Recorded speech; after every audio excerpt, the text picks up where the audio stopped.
So, what did you miss at Jubilee today? Well, you missed a full house. It was a crazy busy place.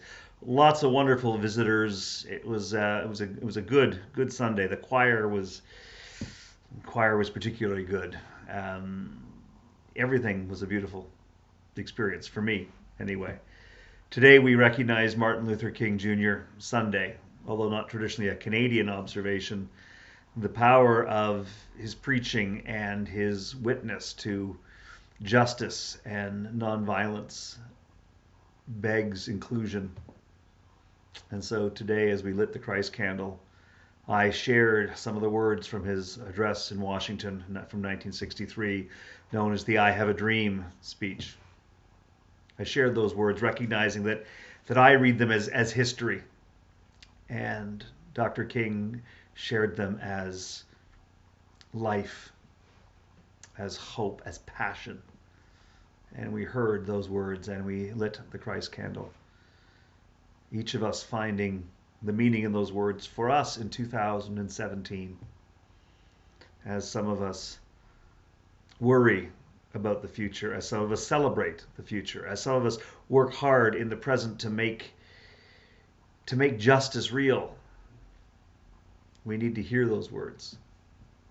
I also invited people to take some time this week and read a letter from a Birmingham jail to understand a little bit about what it means when we say to others, wait, soon, later, not now. I invited them to listen to those words. And in that way, begin to observe Dr. King's legacy and participate in God's justice. So we did that. And then we heard Matthew's gospel and the story, excuse me, I lied. We heard John's gospel and the story of John encountering Jesus and saying, behold, the Lamb of God who takes away the sin of the world. And so we wondered about that a little bit, about the Lamb of God, which seems a strange name for somebody, particularly before the crucifixion and the resurrection. Takes away the sin of the world. Again, an interesting concept, particularly before the crucifixion and the resurrection. And so we talked about the historical accuracy of such a passage and how theology that comes along later is incorporated into these stories. But then we also wondered if maybe John couldn't have said that authentically just in that moment. Behold, the Lamb of God who takes away the sin of the world. Recognizing that Jesus shows up at work for John, shows up in our lives, shows up in the world all around us, and in that shows us God's presence here and now.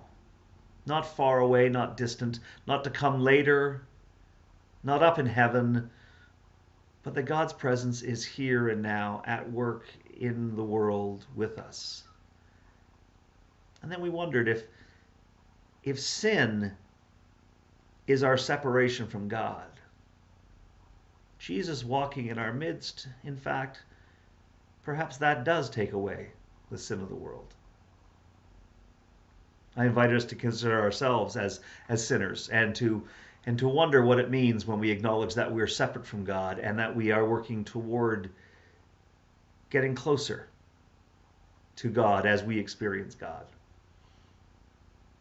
And that each time we get a little closer, some of that sin is taken away.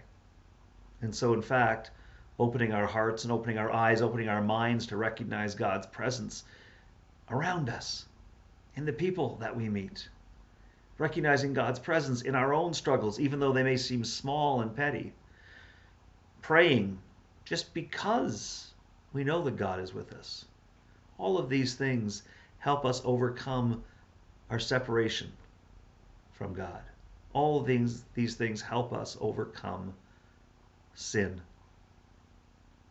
So when we talk about Jesus, the Lamb of God who takes away the sin of the world, Jesus is God in our midst, and in so does take away the sin of the world, removes the separation.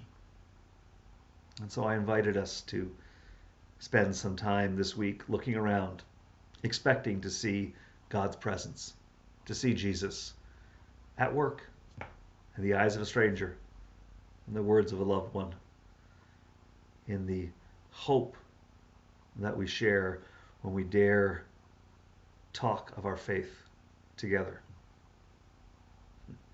So that's what you missed today. But in fact, you can open your eyes. You can recognize God's presence all around you. And I hope that you do that. I hope that you overcome sin and separation. And I hope that pretty soon, sinning or not sinning, we get to see you because we miss you.